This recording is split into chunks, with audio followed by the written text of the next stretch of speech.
강원 CBS 라디오 오 해피데이 김서일 목사의 반가운 오늘 매주 토요일 낮 12시 5분부터 1시 30분까지 지역의 목회자들 또 교회 지도자들을 모시고 인터뷰 형식으로 진행하는 시간인데 오늘은 특별히 우리 춘천에서 많이 유명하신 분이죠. 육남매 감자빵으로 유명하신 목사님, 우리 가일감리교회를 담임하고 계시는 전동훈 목사님 나와 계십니다. 안녕하세요, 목사님. 네, 반갑습니다. 전동훈 목사입니다. 네, 아유 유명하신 목사님 만나서 반갑습니다.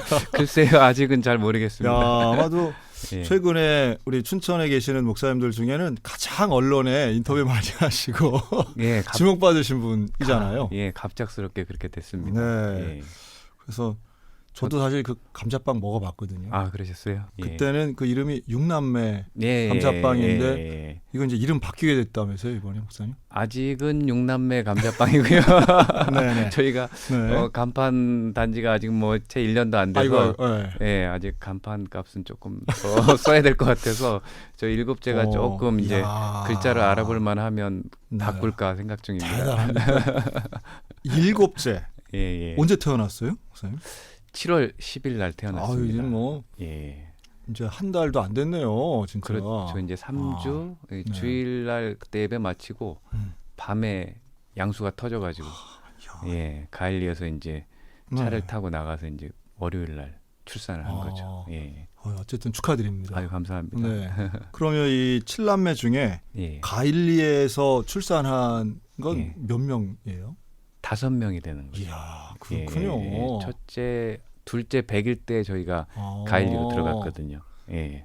그래서 그때부터 네. 셋째, 넷째, 다섯째, 여섯째, 일곱째를 가일리에서 난. 예. 이 가일리 주민 중에 이렇게 애 낳는 집이 목사님네 집 말고 또 있었어요? 없었어요. 저희 집에서만 이야, 계속 그 애들 그렇군요. 태어나는 울음소리 또 아이들 뛰노는 웃음소리 뭐 저희 집에서만 계속 나니까 동네 분들은 아주 뭐 당연히 좋아하시죠. 네네. 뭐 경사 났다 또 이러시고 진짜 동네 경사네요. 예, 그냥 뭐 우리 마을의 보물이다.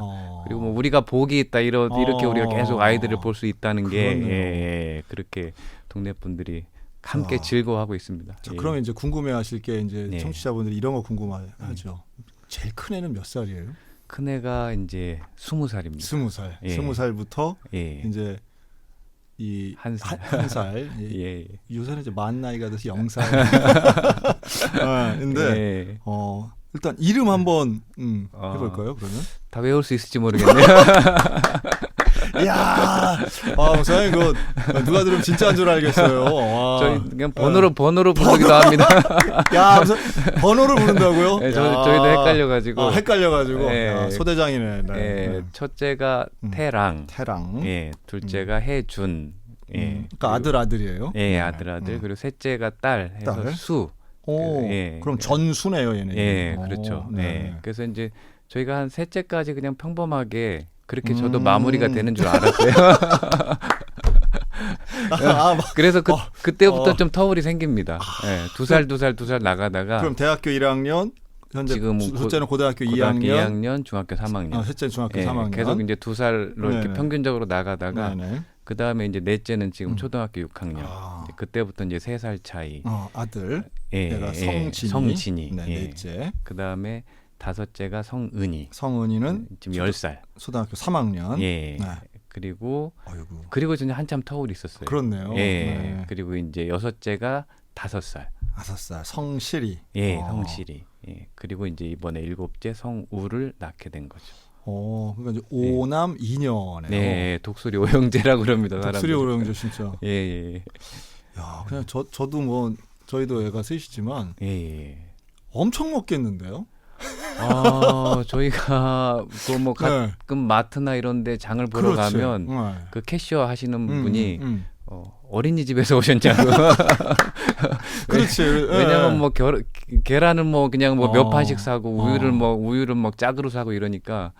예, 그래서 뭐 어린이집 하시냐 뭐 이렇게. 그렇죠. 물어보고. 그리고 신기한 게 혼자 있으면 그 정도까지 안 먹는데 둘이 되고 셋이 되면 2배, 3배가 아니라 그렇죠. 시너지가 생기죠. 4배, 5배 먹잖아요.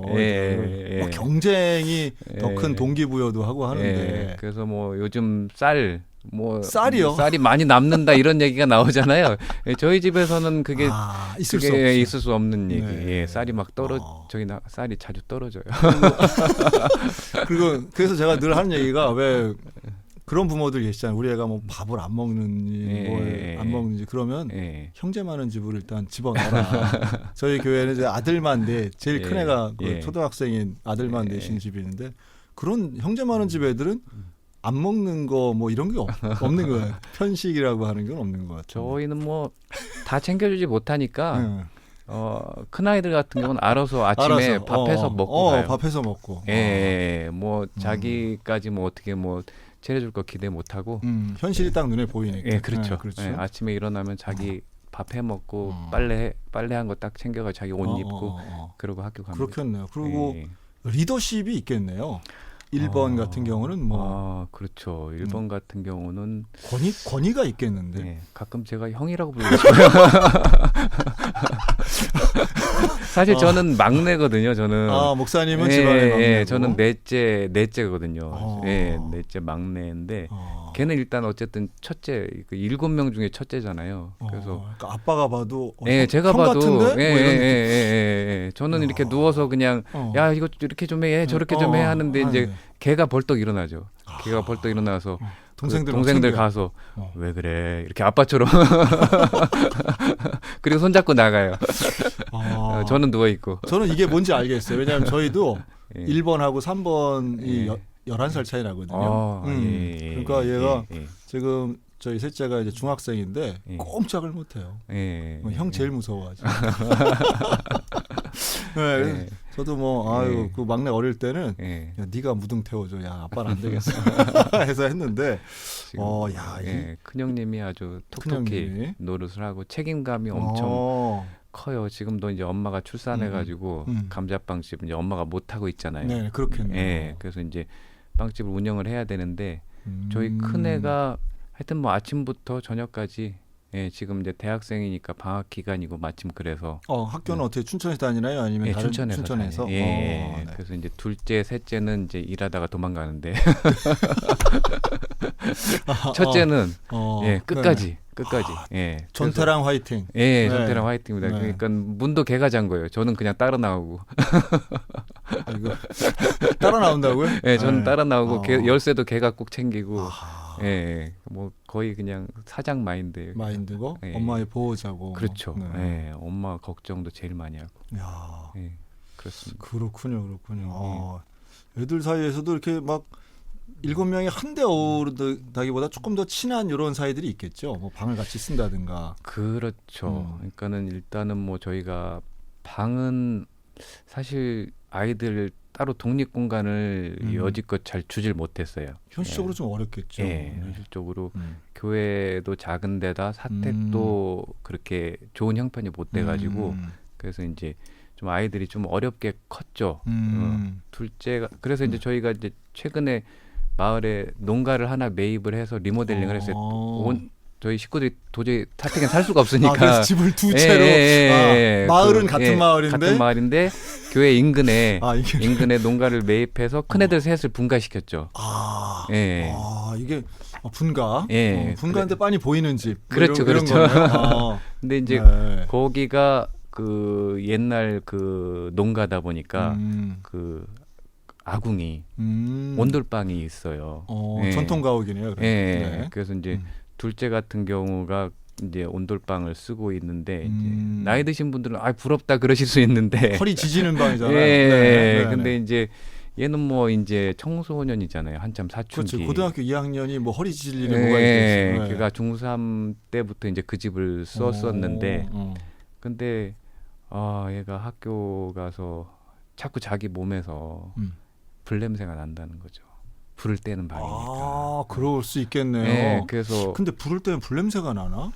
보일러가 아니라 이제 직접 그렇죠. 직화니까 그렇구나. 연기 냄새가 난다는 거구나. 사실 저도 뭐 이제 나이가 50인데 저도 경험하지 못한. 그러니까 예전에 이제 시골에서 학교 다니는 친구들, 저도 어린 시절에 이미 보일러가 있는 집에서 살았는데, 그렇죠. 근데 얘는 2020년대에 그런 집에서 살았으니까 얘가 스트레스를 받을 만도 하죠. 그렇죠. 예, 그렇죠. 근데 하여튼 제가 하여튼 불 냄새는 처음 들어보네요. 예, 그렇게 이제 되게 어떻게 보면 뭐 특이한 생활을 한 거죠. 그렇네요. 예, 그래서 불을 항상 뭐 제가 항상 그 방 불을 떼줬고. 그럼 불을 뗀다는 게 무슨 연탄이에요? 아니면 장작이에요? 장작이죠. 장작. 예, 야, 그 돈 내고 들어가는 요새 그 찜질방 그렇죠, 그런 그렇죠. 불인데. 예, 나무를 제가 직접 해서 나무를 직접 해서요? 도끼로 다 도끼요? 패서 예. 아, 그래서 불을 떼주고 야, 그래서 이제 어떻게 보면은 저는 이제 아버지로서 그렇구나. 최선을 다 했지만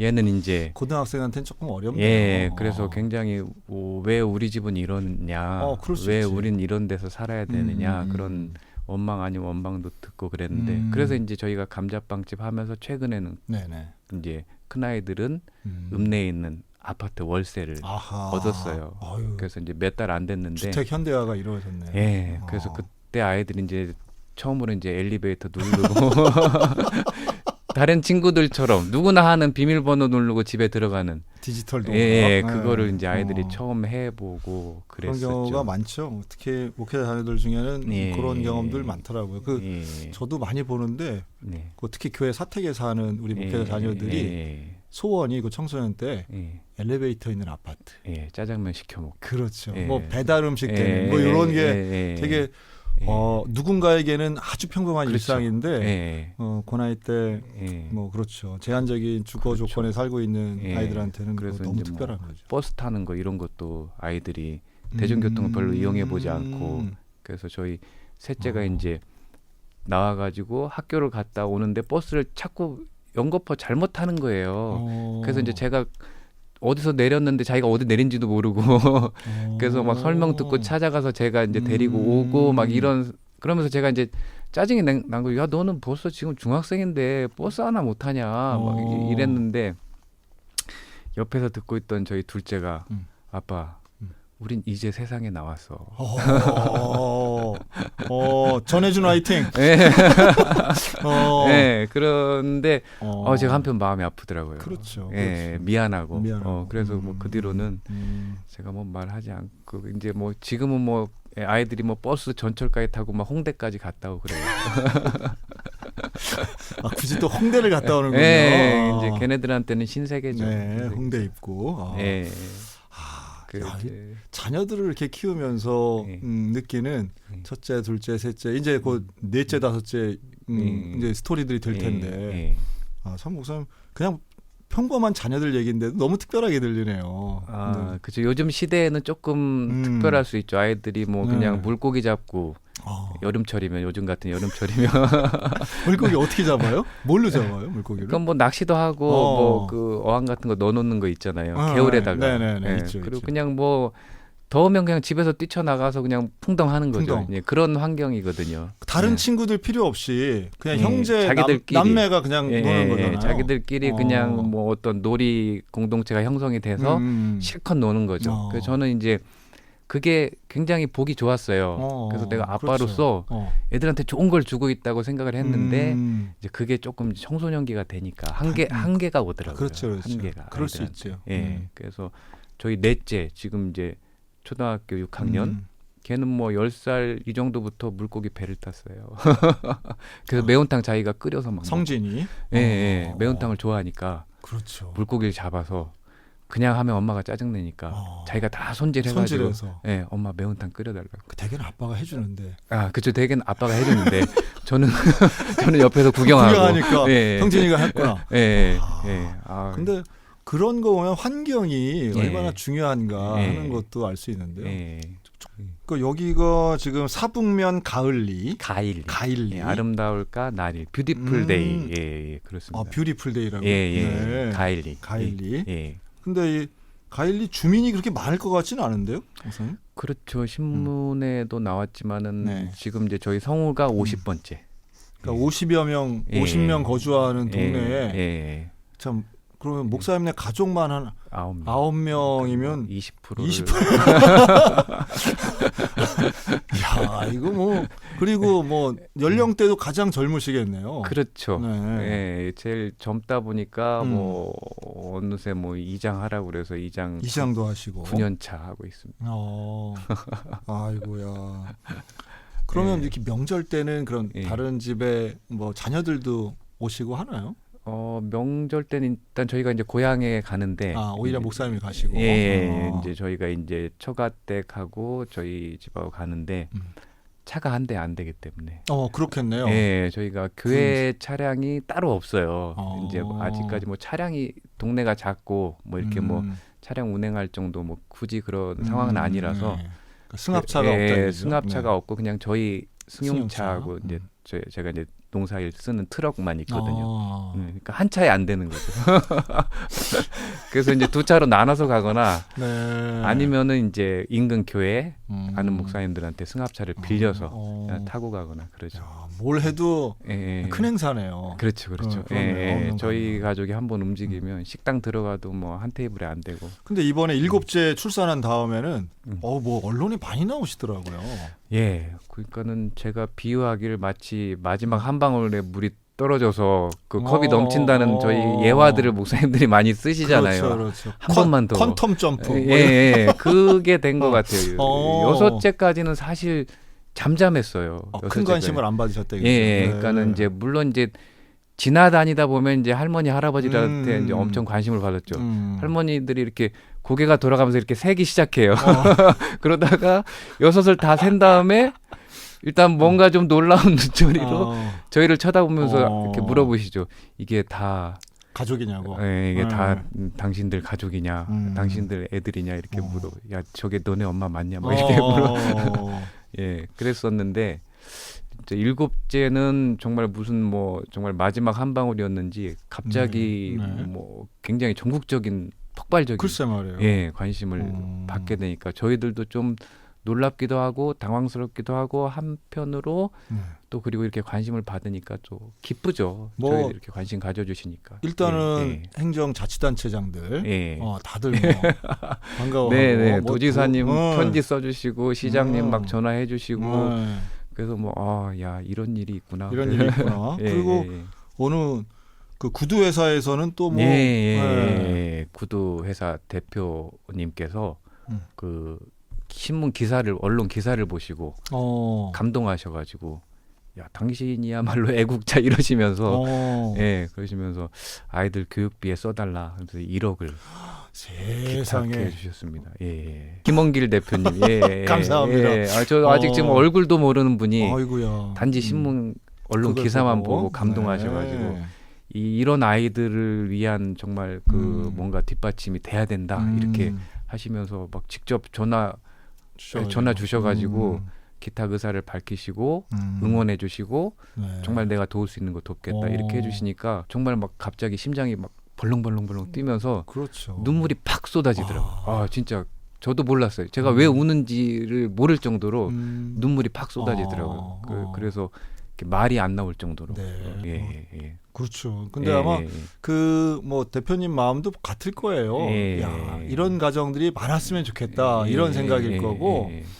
그리고 어쨌든 출산하지 못하고 출산하지 않는 가정들이 생각하는 삶에 대한 어떤 부정적인 생각들 이런 거를 목사님 보면서 야 이런 가정도 있으면 좋겠다 이러지 않았겠나 보여지는데 목사님 복이죠 뭐. 누가 뭐 이걸 의도한다고 되겠어요. 그렇죠. 액수도 액수지만은 그 마음이 딱 그럼요. 너무 너무 감동이 되더라고요. 액수도 중요하긴 맞습니다. 뭐 기쁨은 자본을 타고 또 올 때도 있으니까요. 그렇게 해서 근데 뭐 어쨌든 목사님 자녀들을 키우면서도 느끼는 기쁨이 있잖아요. 힘든 것도 있고 당연히 얼마나 힘든 건 뭐 두말할 필요가 없겠지만 아이들끼리도 그렇고 부모가 느끼는 그런 기쁨이 분명히 있을 텐데 한번 다자녀 부모로서의 어떤 누리신 행복 좀 한번 말씀해 주시죠. 일단 저희가 이제 한 셋째, 넷째까지도 잘 실감을 못했던 것 같아요. 다자녀라는 느낌을. 근데 한 5, 6 이렇게 되니까 이런 게 다자녀구나 하는 게 좀 느껴지는데 뭐냐면은 그냥 이렇게 나무가 이제 숲이 됐다는 느낌이랄까요? 뭔가 그는 굉장히 어렵고 물론 힘든 면도 있는데 굉장히 든든해요. 음. 굉장히 든든하고 뭔가 이제 울타리가 정말 이렇게 든든하게 세워진 느낌. 그래서 아이들이지만 저도 굉장히 많이 의지가 되고 그리고 자꾸 제 삶에 동력이 생겨요. 참 좋은 관계를 갖고 계시네요. 예, 네. 예. 그러니까 이 아이들을 보면서 제가 정말 뭔가 내 삶의 그 모티브를 얻는다 그럴까? 그렇죠. 예. 맞습니다. 막 존재 근거, 물론 우린 존재 근거 하나님이지만은 그 하나님께서 주신 생명을 통해서 정말 신앙적인 것도 많이 잘하고 또 실제적인 삶에 있어서도 굉장히 그러니까 뭐 경제적인 게 아니라 정말 그 삶의 그런 영성 또는 뭐 마음 이런 게 굉장히 성숙과 풍요로움이 정말 많이 생기더라고요. 네. 예.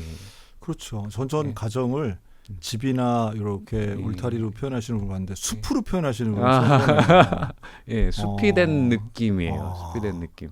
훨씬 큰 영역이면서도 뭔지 예, 예. 그 안에 생명이 가득하고 예, 숲은 나무들이 예. 많은데 서로 간에 유기적으로 예. 서로 돕잖아요. 예, 그러니까 어.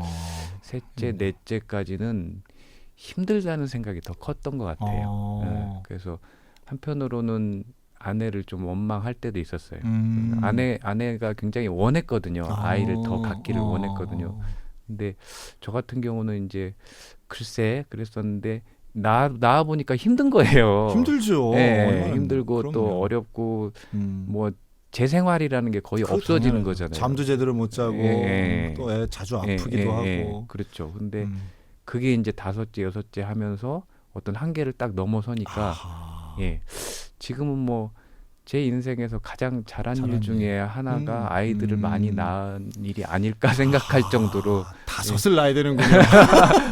다섯. 뭐 꼭 그렇진 않을 텐데 제 경험은 어. 그랬어요. 제 경험은 그러니까는 한 다섯째를 넘어서기 시작하니까 뭔가 이제 제가 할 수 있는 한계를 넘어선 거예요. 그러니까 내려놓을 수밖에 없고 그러다 보니까는 그렇죠. 인정하고 받아들일 수밖에 없고 맞아요. 근데 그러다 보니까 점점 편안해지더라고요. 그리고 오히려 더 많은 걸 얻게 됐어요. 아이들을 통해서.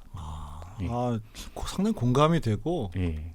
너무도 이렇게 목사님 나오면서도 성경적인 원리가 담겨져 있는 이야기여서 고개가 절로 끄덕여집니다. 목사님의 7남매 이야기 이제 조금 들어봤는데 정작 목사님에 대한 이야기 좀 나눠야 될 것 같아요. 목사님 고향은 원래 강원도 아니시죠? 예, 고향은 전북 군산이고요. 네. 군산에서 고등학교까지 졸업하고 이제 제가 이제 목회자의 길을 걷겠다 해서 이제 신학대학은 서울로 왔고요. 네. 그럼 원래 어떻게 예. 모태신앙이셨어요? 모태신앙은 아니고요. 제가 제 기억으로는 초등학교 1학년 때 네. 그때 이제 저희 어머니가 동네에 계신 다른 아주머니한테 전도를 받고 교회에 이제 처음으로 다니기 시작하셨는데 나가시자마자 굉장히 지금 생각해 보니까 네. 우리가 불이 붙었다고 그러죠. 예, 저희 어머니가 그러셨던 것 같아요. 예. 원래 군산이 또 상당히 복음화율이 높은 지역이에요. 예, 그렇습니다. 열심들도 있고 예. 쓰시고. 그래서 그러면 근데 그거랑 예. 예, 신학교 가신 거랑은 또 좀 그렇죠. 다른 이야기인데 어떻게 신학교 그때는 가셨어요? 어머니 그냥 손잡고 따라다녔던 거고 네네네.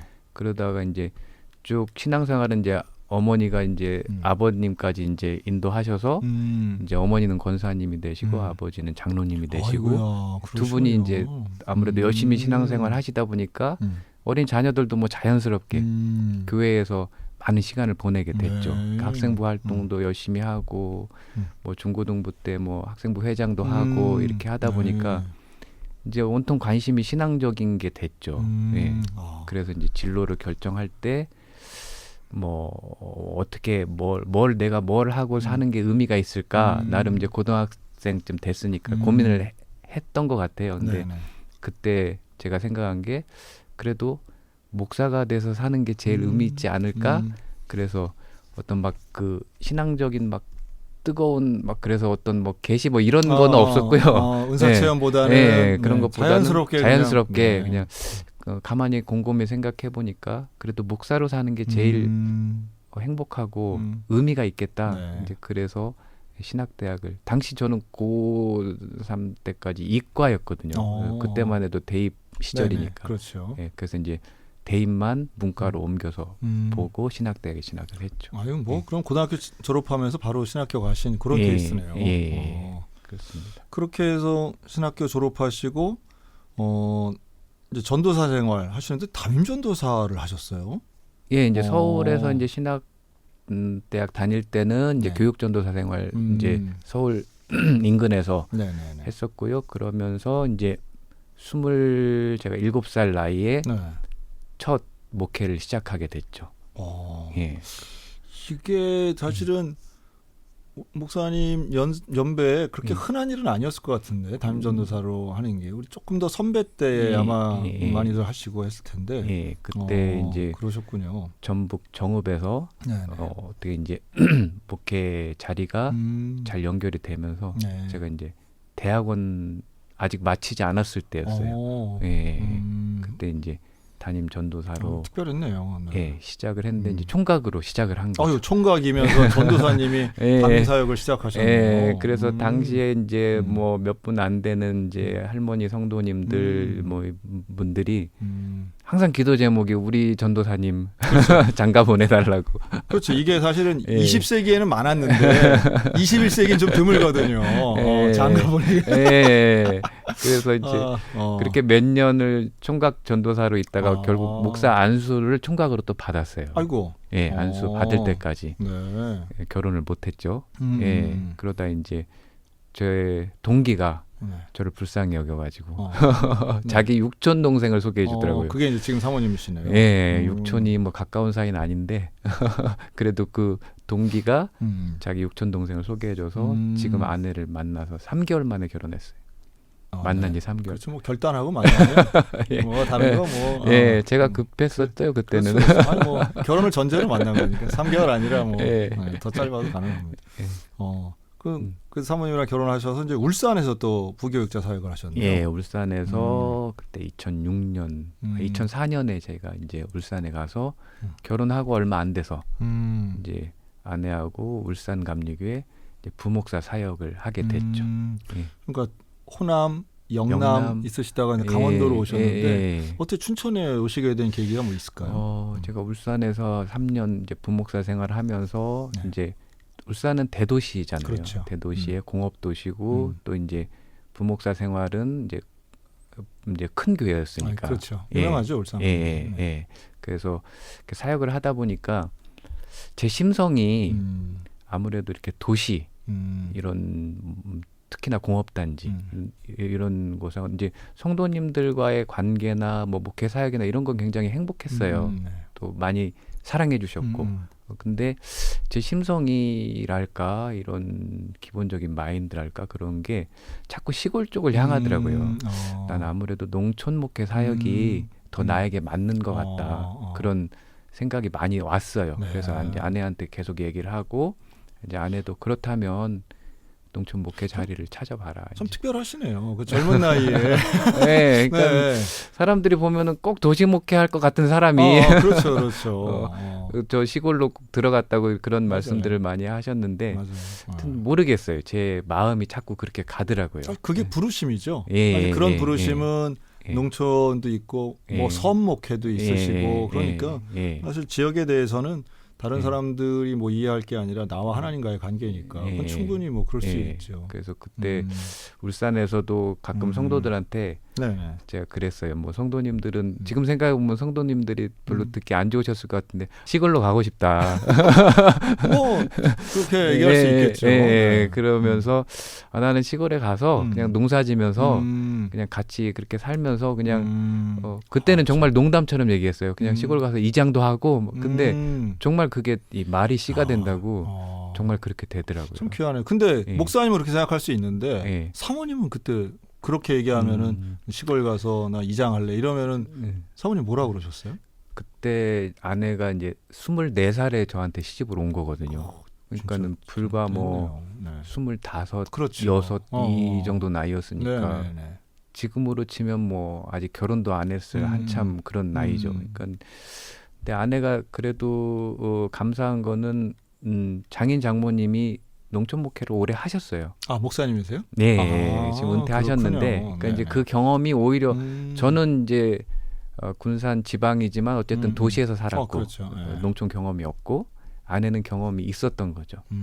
그러니까는 시골에 대한 두려움은 별로 없었어요. 아내가 별로 없었고 이제 제가 자꾸 그런 얘기를 하니까 아내는 한편으로 그렇게 생각을 했대요. 좀 정신 차려봐야 글쎄요, 되겠구나. 뭘 모르고 하는 모르니까, 얘기지. 모르니까. 사진 보고 좋은 걸로 모르니까 이상적으로 그냥 시골 가면 그냥 이렇게 그러니까 아내가 100번 말하는 것보다 한번 직접 맛을 봐야 알지 않을까 이제 그런 것 같아요. 맛을 봐야 한다. 네. 왜냐하면 저희가 이제 시골 목회지를 찾을 때 그때 이제 어떻게 소개된 게 여기 춘천 가일이었던 거예요. 네. 그래서 그 처음 소개하신 중간에 소개했던 그 후배 목사도 저한테 얘기할 때 지금 거기는 목회 자리는 있는데 목사가 누가 들어가지 않는 그런 정도의 자리라고 하는데 그때 제가 야 그래도 한번 가서 봐야 되겠다 하고 갔어요. 처음 이제 가일리에 그때가 2006년이었을 거예요. 그때 처음 가일리에 이제 아내하고 갔는데 저는 이제 그 고개를 넘어가면서 좀 놀라기 시작했어요. 이 정도는 아닌데. 또 그런 생각이 농촌은 농촌인데 이건 아닌데. 그냥 이제 시골의 고즈넉한 풍경에 있는 빨간 벽돌의 교회를 생각했던 거죠. 스위스 시골. 그랬던 거죠. 근데 고개를 넘는 순간 이건 아닌데 갑자기 정말 TV에서나 보던 그런 그 기틀집이라고 하나요? 그런 게 나타나기 시작하고,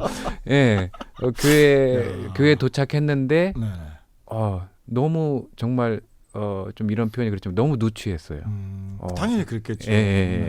울산에서 그래도 제법 큰 도시에서, 그럼. 어느 정도 대우를 받는 부목사 생활을 하다가, 맞아요. 사택에 들어갔는데, 어디서 물이 이렇게 쫄쫄쫄 흐르고 있더라고요. 그래서 그 전임자였던 사모님한테 뭐냐 이거 물어보니까 수도는 없고 개울에다 저쪽에다 호수를 대놓고 그걸 끌어다가 쓰고 있대요. 겨울에 얼면 도끼장으로 깨서 물을 퍼다 쓴다. 뭐 이런 얘기를 전설 같은 얘기를 하시더라고요. 상수도 없이. 상수도 없이 2006년에 집 안에 수도가 없는 거예요. 시냇물은 졸졸졸. 길어다 쓰는. 길어다 쓰는. 그리고 집 안에 화장실이 없는 거예요. 그렇지.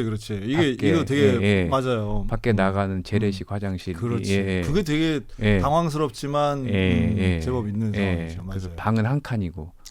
그래서 제가 저도 뭐 그렇게 힘든 생활은 안 해본 어린 시절에 이제 뭐 아버님이 공무원이셨고 그랬으니까 그냥 뭐 먹고 사는데 지장 없이 살아온 사람이라 정말 말 그대로 이상적으로 생각을 했던 것 같아요. 그러니까 아내가 이제 맛을 보기 시작하는. 그래서 저는 딱 그걸 보고 이렇게 돌려서 이렇게 나가면서 아내가 못 가겠다 그러면 잘 됐다 생각하고 나도 그래 다른 데 찾아보자 이렇게 얘기를 해야 되겠다. 공돌리기를 이제 하려고 그러니까 제가 막 가자 했는데 제가 말하긴 그렇고 이 정도면 아내가 못 온다고 하겠다. 그러고서는 나오면서 그랬죠. 어때? 하고 한번 떨리는 심정으로 물어봤죠. 어때? 하고 물어보니까 저희 아내가 대뜸 하는 말이 오려면 이런 데로 와. 딱 이러더라고요.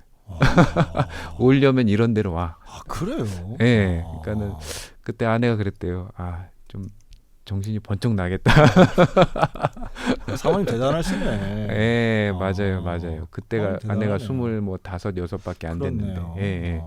그래가지고 갑자기 그 말을 듣는데 뭔가 부르심 같았어요. 그게. 그리고 그 차를 돌려서 나오려고 할 때 그 전임자였던 목사님이 제 손을 꽉 붙들고 부르심이 있는 것 같다 이렇게 말씀을 하시는데 저는 그때만 해도 부르심은 무슨 부르심이야. 나 여기 못 살아. 야 정말 목사님 되게 솔직하시는데 그럼 전임자 그분은 어디 가셨어요? 이제 전임자분은 이제 당시 이제 서울 부목으로 가시면서 이제 제가 이제 들어가게 된 건데 사실 후임을 못 찾고 있었어요. 그렇죠. 누가 들어가려고 하지 않았던 거죠.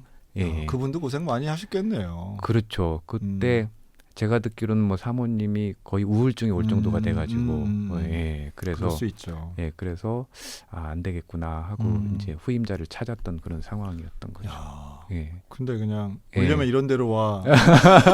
그 한마디에 제가 진짜. 무너져가지고 그래. 근데 그 말을 딱 듣는 순간 저도 갑자기 마음이 딱 다져지더라고요. 그래. 와야 되겠다 이런 예. 사명 있는 청년의 모습이네요. 예, 맞아요. 이게 예, 그랬어요. 만약 목사님 지금 같으면은 한 번 더 그렇죠. 지금 같으면은 아마 못 왔을 거예요. 그렇죠. 한 번 더 생각하고. 근데 그때는 그렇죠. 왠지 그 말을 듣는 순간 정말 하나님 음성처럼 마음이 뭉클해지고 맞아요. 뭔가 맞아. 내가 부름받아 나선 이봄 하지 않았었던가 그런 생각이 딱 불현듯 들더라고요. 예. 20대의 힘을 느끼는 예, 순간이에요. 예. 그래서 좋네요. 이제 바로 가서 이제 담임 목사님한테 말씀드리고 네. 교우분들이 많이 놀라셨죠. 울산에서 아니, 왜 그렇지. 갑자기 그 이렇게 왜 가? 가시냐. 더군다나 간다는 데를 들어보니 뭐 이렇다고 하니까 물도 안 나온다는. 예. 그래서 막 아마 그때 교인분들이 막 십시일반으로 걷어 주신 헌금만 해도 꽤 됐어요. 예, 그래서 바로 그걸로 그 수도 시설 일단 간이 상수도를 해가지고 바로 그걸로 하고 집안에 화장실 놓고 그걸 바로 하고 들어왔어요. 그렇군요. 예. 아유, 참 대단합니다. 네. 1부 마칠 시간이 됐는데. 네, 우리 춘천 가일감리교회 다녀와 계시는 우리 전동훈 목사님, 육남매 감자빵으로 유명하신데 이제 목사님 어쨌든 정말 수도도 잘 안 들어오는 이 하여튼 주민들이 들으시면 조금 기분 나쁘겠지만 격오지 같은 이런 가일리 교회에 이제 오셨어요. 오셔서는 아이들도 낳지만 목사님 이장이 되셨다고요? 예. 네. 이장이 된 계기는 뭐 사실 이장 시골 마을에 와서 보니까 이장은 아무나 하는 게 아니구나. 예, 좀 많이 실감을 했어요. 또 정말 살얼음 같은 상황이 마을에 지속됐어요. 야. 예, 그래가지고 어느 날 이제 마을 회의가 있다고 모이라고 그러더라고요. 근데 이제 그게 이제 수습이 잘 안 되니까는 그때 시면 이쪽에서 이제 공무원들이 나오신 거죠. 근데 그날 제가 왜 그 회의를 갔는지 모르겠어요. 저는 굳이 안 가도 되는데. 그래도 뭐 지역 주민이시니까. 예. 그래서 그날 진짜 별 생각 없이 물론 이제 기도는 많이 했죠. 예, 심지어는 저도 가슴 아픈 얘기지만 마을에 어떤 분께서 목사님 기도가 약한 거 아니냐 이런 정도로 저도 그 말을 듣고 정말 고개를 숙이고 정말 책임감을 느끼고 너무 가슴이 아픈 거예요. 그래서 이제 이장을 이제 선출은 해야 되는데 그렇지. 이게 계속 이게 갈등으로 선출이 안 되고 있는 상황이었어요. 그래서 그런 상황에서 이제 갑자기 마을 분 중에 한 분이 손을 번쩍 드시더니 이 상황에서 이장을 할 사람은 목사님밖에 없다 이렇게 진영에 속하지 않고 중립 양쪽에 그렇지. 속하지 않고 중립을 그렇죠. 지키면서 이거를 수습할 수 있는 사람은 목사님밖에 없다 딱 이렇게 나와서 저도 그냥 깜짝 놀라서 눈을 번쩍 뜨고 있었죠. 그러니까 그때가 이사간 지 얼마나 되신 때였어요? 그러면. 그때가 한 7, 8년 7, 8년? 예. 그랬을 때였어요. 마을 분들이 갑자기 박수를 막 치기 시작하더라고요. 예. 그리고 그래. 저 사람이 될 바에는 차라리 서로 지금 힘든 그렇지, 상황이니까 그렇지. 갑자기 박수를 막 치는데 면장님이 벌떡 일어나시더니 면장님 면장님이 벌떡 일어나시더니 선포를 해버리신 거죠. 투표도 없이.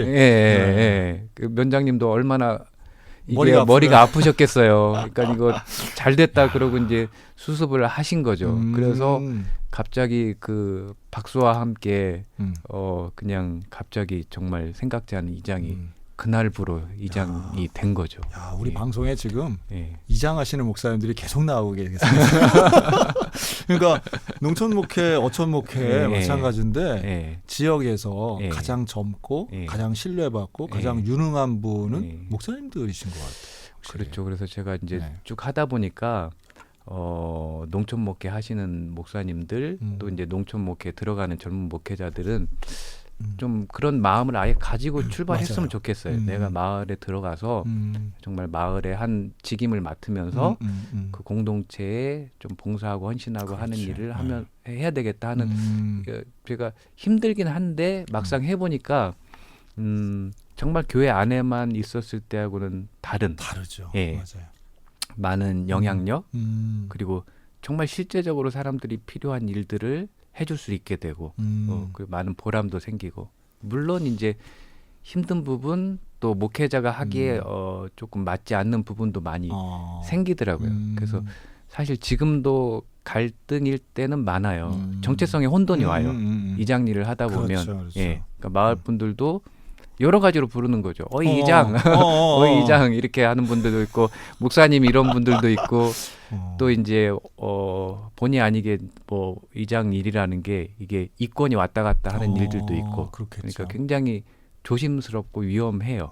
예, 근데 정말 잘 감당하면 정말 목사님들이 그 지역에 영향력을 가질 수 있고 또 목회 그렇죠. 정말 목회다운 목회를 할 수 있는 그런 일도 될 수 있다. 새로운 대안도 되고 모델도 되네요. 예. 그 지난주 나오신 우리 박재성 목사님이라고 계세요. 예. 양양광장교회. 예. 이분도 이장을 하시는데 예. 저 처음 알았네요. 마을 방송. 예. 스마트폰으로 하신다고요? 예, 저도 그렇게 하고 있습니다. 신박하더라고요. 예. 이장입니다. 그런데 예. 스마트폰으로 예. 어디서든 가능하시다고. 예. 그래서 저도 뭐 아내 출산하고 병원 나와 있어서 뭐 방송할 일 있으면 스마트폰으로 마을 방송 다 그렇군요. 하고. 예. 젊은 이장님들의 예. 인공지능 사용이 어떤 분은 이장이 마을에 있는 줄 아세요? 그렇네요. 예. 그러면 이제 또 우리 감자빵 얘기를 안 할 수 없는데 네. 목사님 감자빵 사업은 어떻게 시작하셨어요? 그러니까 제가 이제 뭐 이장 하는 얘기도 말씀드렸지만은 네네. 시골에서 목회하다 보니까 그리고 좀 장기 목회를 생각하다 보니까 농사를 안 할 수가 없더라고요. 예. 그렇죠. 특히나 이장을 하면 마을 분들의 농사 일들을 같이 돌봐드려야 되거든요. 그러니까 언제 뭐 퇴비가 나오고 언제 지원 사업이 있고 이런 것들을 다 알아야 되거든요. 그렇네요. 예. 그리고 보통 이장들이 영농회장을 겸임하는 경우가 많아요. 영농회장 역할도 영농회장. 예, 영농회장 역할도 해줘야 되거든요. 그러니까 이제 모든 씨앗 종자 공급해주고 때에 맞는 그런 이제 뭐 농약이든 예, 농자재든 이런 것들을 이제 농협하고 긴밀하게 협조해서 이제 마을 분들에게 공급해주는 역할을 또 해줘야 되거든요. 그러니까는 제가 농사를 안 짓고 농사일을 몰라가지고는 안 되는 거네. 예, 이장일 자체가 불가능하더라고요. 그렇겠네요. 예, 이게 그래서 시기가 또 중요할 거 아니에요, 이런 게 다. 예, 그렇죠. 그래서 이제 아예 제가 이제 농업인 경영체 등록도 하고 땅도 마련을 하고 그리고 농사도 좀 더 처음에 와서도 짓기 시작했지만 그때는 뭐 텃밭 정도였고 지금은 이제 한 2,000여 평 밭농사를 하고 있거든요. 네, 그러니까 조금 더 전문적으로 하고 있죠. 이게 일종의 뭐 농민 등록도 해야 된다고. 예, 네. 그래서 지금 뭐 농업인으로 제가 등록이 돼 있고, 예, 또 마을에서 이장이자 영농회장 역할을 하고 뭐 있는 거죠. 명함 많으시네요. 예, 명함이 좀 많습니다. 네, 뭐 다 그러시더라고요. 이장님 하시는 분들이 예. 뭐 봉사대장도 있고. 예. 또 그럼 감자빵은 말 그대로 이제 직접 예. 농사지은 감자를 예. 이용해서 이제 빵을 그렇죠. 만드시는 거예요. 그렇게 해서 농사일을 하다 보니까 저희가 이제 감자 농사도 하게 됐는데 보통은 제가 이렇게 뭐 목회자다 보니까 판매하고 이런 쪽은 그렇게 뭐 활발하게 하지는 않았어요. 그냥 대부분 농사를 저도 이제 지인분들 또는 후원하시는 분들 또 후원하는 교회들 이제 그곳에 이제 저희가 감자 농사를 지면 1년에 한 번씩 이렇게 쫙 보내드렸거든요. 예, 그러니까 그 양도 제법 선물처럼. 예, 선물처럼 이제 1년에 한 번 인사를 드리는 거죠. 그 양도 제법 많았어요. 그렇겠죠. 이제 뭐 그게 이제 뭐 지인분들까지 하다 보니까 뭐 수십 군데 뭐 이렇게 보내다 보니까 그래서 이제 감자 농사 지면은 대략적으로 이제 그렇게 보내드리는 걸로 소진하고 또 저희도 먹고 이제 필요한 대로 쓰고 했었는데 작년에 이제 감자 농사 진 게 이제 약에 쓰려면 없다는 군뱅이. 보통 이제 토양 살충제를 하는데 토양 살충제를 굳이 안 했어요. 그냥 가능하면 이제 자연 조건 안에서 하려고 그러다 보니까 이제 군뱅이가 감자를 이제 파먹은 거죠. 그렇죠. 먹는 데는 지장이 없는데 상품성이 없는 감자가 이제 다량으로 생긴 거예요. 저희가. 그러니까 그 감자를 어떻게 처치를 할까? 이거는 누구를 보내주면 오해를 받을 수 있기 때문에 그 먹어도 괜찮아요 하고 보냈다고 해도 자칫하면 안 보내니만 못하니까. 저는 그래서 괜찮아요. 예, 알겠습니다. 제가 꼭 보내드리도록 하겠습니다. 예, 그랬는데 이제 그때 마침 이제 춘천의 감자빵도 유명하고 또 감자빵에 대해서 저희가 좀 알고는 있었어요. 기본적인 좀 정보는 있었어요. 그래서 감자로 그러면 우리 빵을 만들어 보자. 이제 이런 대안이 나온 거죠. 그래서 이제 저희 후배 목사님 또 사모님이 마침 베이커리 카페를 하시는 분이 있어서 저희가 직접 가서 배웠죠. 감자빵을 급하게 가서 배우고 이제 그곳에서 또 공방을 빌려주셔가지고 감자빵을 저희가 이제 직접 만들어서 감자로 보내드리던 곳을 감자빵으로 쫙 보내드린 거죠. 그렇게 시작했군요. 근데 이제 의외로 반응이 괜찮았어요. 네네. 그러니까 이제 저희 아내가 눈이 번쩍 뜨인 거죠. 나 이거 할래. 이런 거예요. 나 이거 할래. 나 이 감자빵 가게 할래. 그래서 애만 키우다 예, 이제 다른 일도 한번 할래. 정말 이렇게. 뭐 육아와 이제 시골 목회와 농사와 아내도 농업인으로 정식 등록돼서 이제 춘천시 청년 농업인으로 활동하고 있거든요. 예. 그러니까 이제 그 안에서 그렇게 생활을 하다가 아내가 이제 그 청년 농업인 활동을 하면서 좀 대외적인 활동을 좀 하게 됐고 그러니까 그런 경험을 하다 보니까 좀 이렇게 시야가 넓어졌나 봐요. 이 농사를 져서 그냥 단지 이 농사만 할 게 아니라 이런 일들을 하면 좋겠다는 좀 시야가 열렸나 봐요. 청년 농업인 활동을 하면서.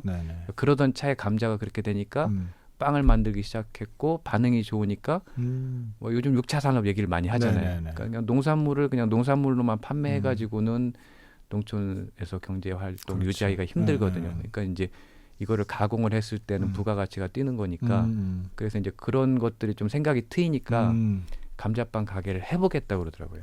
네, 그래서 이제 처음에는 제가 말렸죠. 2달 만에.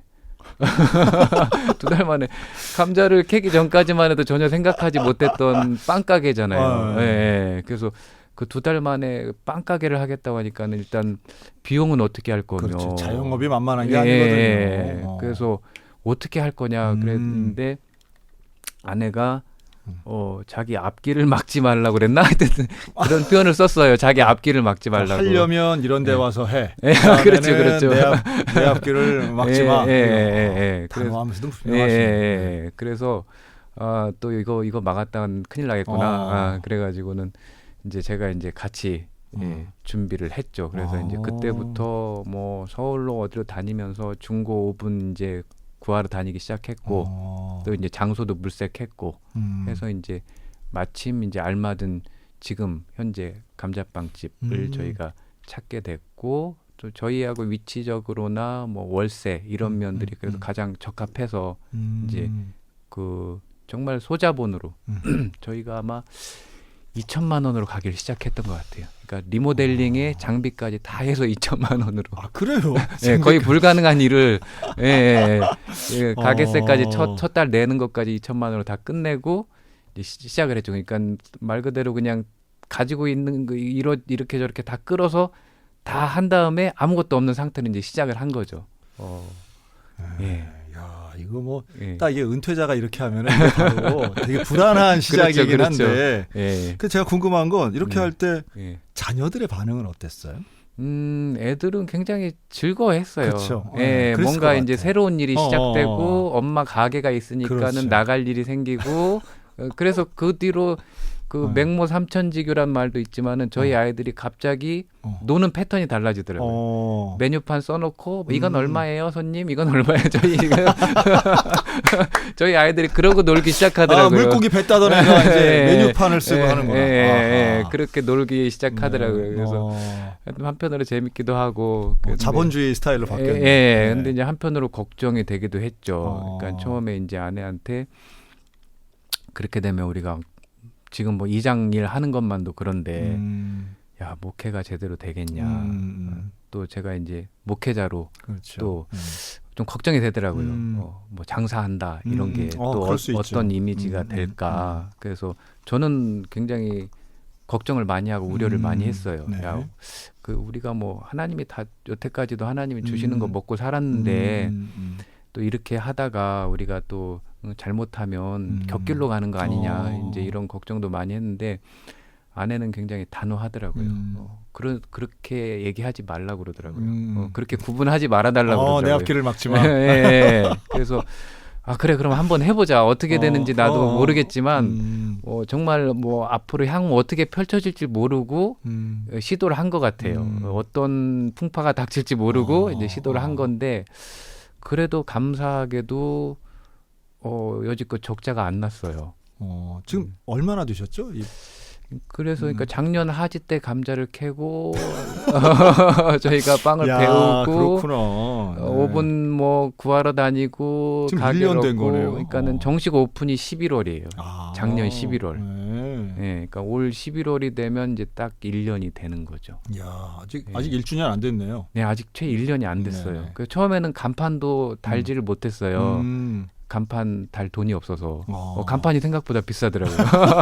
그래서 조그만 이렇게 6남매라고 육각형 이렇게 맞아요. 앞에다가 딱 붙여놓고 그래서 그 사진이 찾아서 검색하면 나와요. 예, 그래서 사람들이 도대체 어디 어디냐? 있냐고 몇 그렇지. 바퀴를 돈 다음에 간신히 찾았다고. 맞아요. 그러다 이제 저희 이제 지방의 장로님 한 분이 그걸 보시고 분개하셔가지고 아니 왜 이렇게 사람을 힘들게 하냐고 그냥 내가 해주겠다. 저는 세련되게 하려고 간판 조그맣게 하신 줄 알았어요. 간판 살 돈이 없으셨네. 아, 예, 그렇구나. 그래서 그때 이제 지방의 한 장로님 한 분이 네. 저희 간판을 달아주셨죠. 그래서 저희가 이제 간판을 달고 2주 만에 이제 일곱째가 가졌다는 걸 알게 됩니다. 6남매 예. 감자빵 건지 예. 2주 만에. 예, 아하. 2주 만에. 예. 그래서 일단 간판 값은 좀 더 빼야 됐다 해서 저희가 그리고 6남매가 감자빵하고 아직까지는 잘 어울리는 것 같아서 일단 뭐 좀 우리 성우 일곱째 조금 크면 바꿀까 하는데 그건 아직 모르겠습니다. 아이, 뭐 좋아요. 예, 네. 언제 7남매로 바뀔지는 모르겠고요. 그리고 같이 지금 자녀들도 같이 일한다면서요. 예, 이제 저희 첫째는 농업고등학교를 졸업하고 지금은 이제 농업 관련된 대학교를 다니고 있고요. 예, 그리고 둘째는 지금 한샘고등학교 조리학과를 다니고 있어요. 예. 그럼 첫째가 감자하고 둘째가 예. 빵 만들고. 그렇죠. 뭐, 예. 큰 그림이 다 이렇게 서서. 예. 왜냐하면은 제가 생각을 했어요. 농촌 목회 들어갈 때 떠나는 곳이 아닌 정착하는 곳으로 한번 살아봐야 되겠다.